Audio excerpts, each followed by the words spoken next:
The usage, you're only thinking that it may damage your life, that if you eat the fertilizer or pesticide, it damages your life. What are the extra micronutrients this particular fruit has? What are the health benefits that this will give you? Almost in every country, people are deficient of these things simply because it's not there in the soil, it's not there in the food.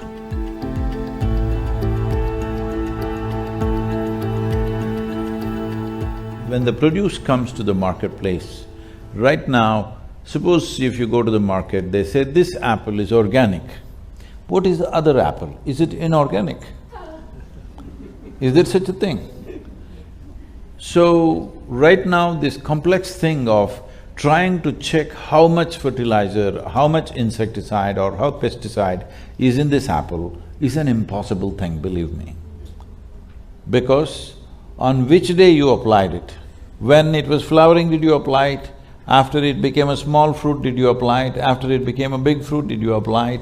What season did you apply it? Did it rain on that day? Was it sunlight that day? All these things will determine how much of it actually gets into the produce, not exactly the usage.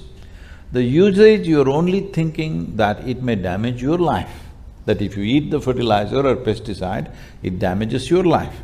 This is like you're concerned about the fruit, but you're not concerned about the root. The fundamental principle that there should be organic content in the soil, because that is the food for the microbial life. Without that, we are starving them. If we starve them, they will starve us one day. It's just a question of time. So right now the concern is to keep the soil organisms alive, because only if they stay alive, we will all be alive, because we are just a consequence of that life. Even in terms of evolution, we are just a consequence of that.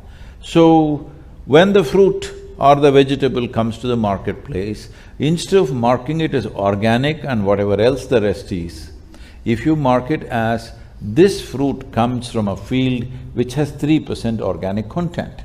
Now there is enough science to tell you, if the organic content in the soil is 3%, what are the extra micronutrients this particular fruit has?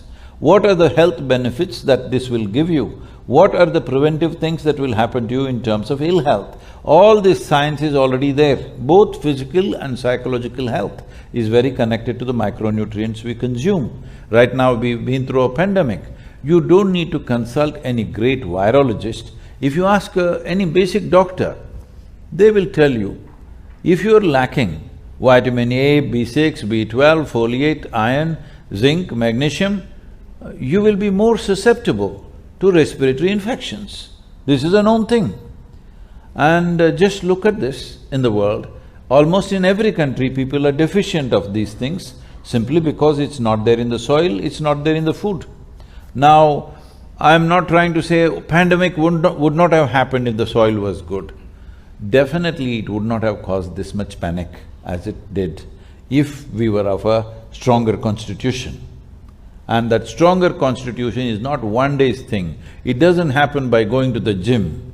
It happens by eating the right kind of food and by being connected with the soil through the food and also otherwise.